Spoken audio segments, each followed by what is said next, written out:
So, has your son ever gone to the dentist? Is he going to the dentist soon? So this is a question that I got from my son's teacher recently. Actually, not his teacher, the school nurse. But I remember when I lived in Japan. Um, Actually, I got the same question from the teachers there, right? My son, my son is special needs, and with special needs kids, in not always, but in some cases, especially in my son's kind of disease, he has poor motor control, and he doesn't use his tongue in his mouth very well, so he doesn't clean his mouth with his tongue as most people normally do, right? So we don't normally get like a really large amount of plaque buildup in our mouth, because we're kind of washing our mouths out with our tongues, right?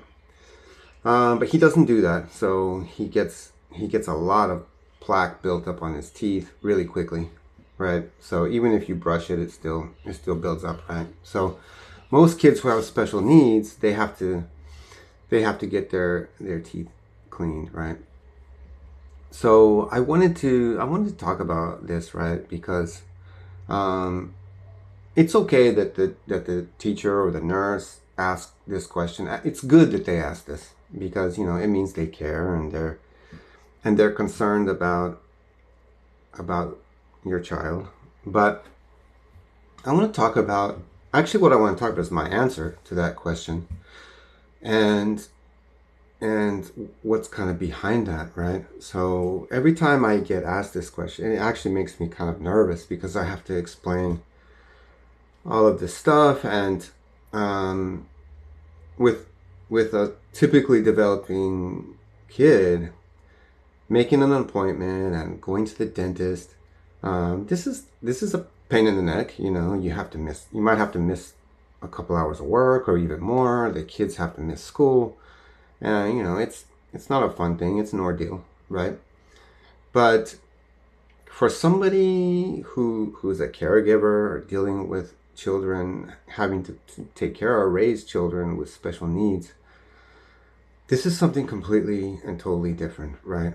So, I told the nurse that my son will be going to the dentist, or he has gone to get checkups every 6 months, and he will be going for a cleaning pretty soon, hopefully in the summer. And so I had to explain all of the situation, right? But behind this, and in my son's situation, we live we live in a pretty big city, but in the city that we live in, there are no dentists that can do my son's teeth. There's no hospital that can do my son's teeth. So we have to make an appointment with the hospital in San Francisco, which is a 4-hour drive from here. And I have to take him to San Francisco, and he has to be put under general anesthesia. They have to clean his teeth and give him fillings if he needs that. And then we have to either stay the night there or come back home. And my son has a special diet, and he has energy management problems, and so going to the dentist and getting his teeth cleaned is a major ordeal, right?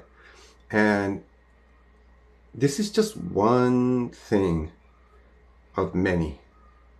It's there's a lot of things like that caregivers of children with special needs, that's their life, that's their daily life. And then everybody also, they have jobs the same as typically developing kids. Their parents have jobs, they have to go to work, they have to do all the normal things that parents do. But in addition, there is this, like something as simple as going to the dentist, or getting a checkup, or even buying clothes or getting shoes. Um, Things that are a minor annoyance are a mountain for children and caregivers of children with special needs and their caregivers. It's a mountain. It's something that, you know, we get used to that kind of situation, and I'm not complaining about it, but what I'm saying is that everybody's different in the challenges they face in their lives, but and having children who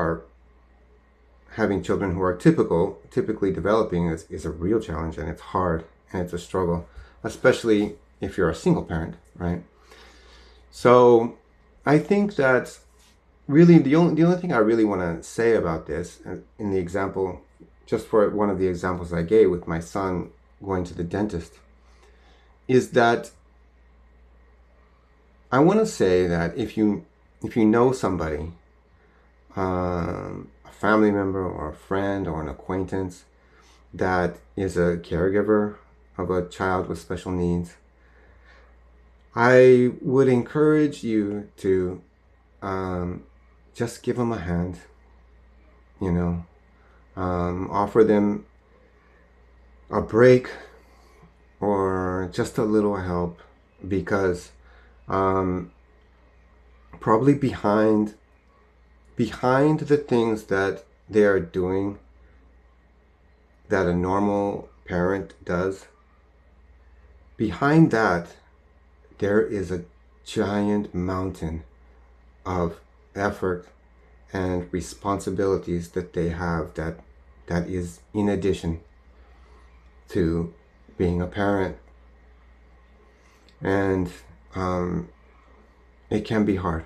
So I would encourage everybody to reach out and offer a hand, because it will be very, very appreciated by them. And when I lived in Japan, and since I've lived in America, this is a universal issue. If you're a caregiver, this is the things that face everybody in that situation, and it doesn't matter what country or what place that you live. It's daunting for a lot of people, for everybody.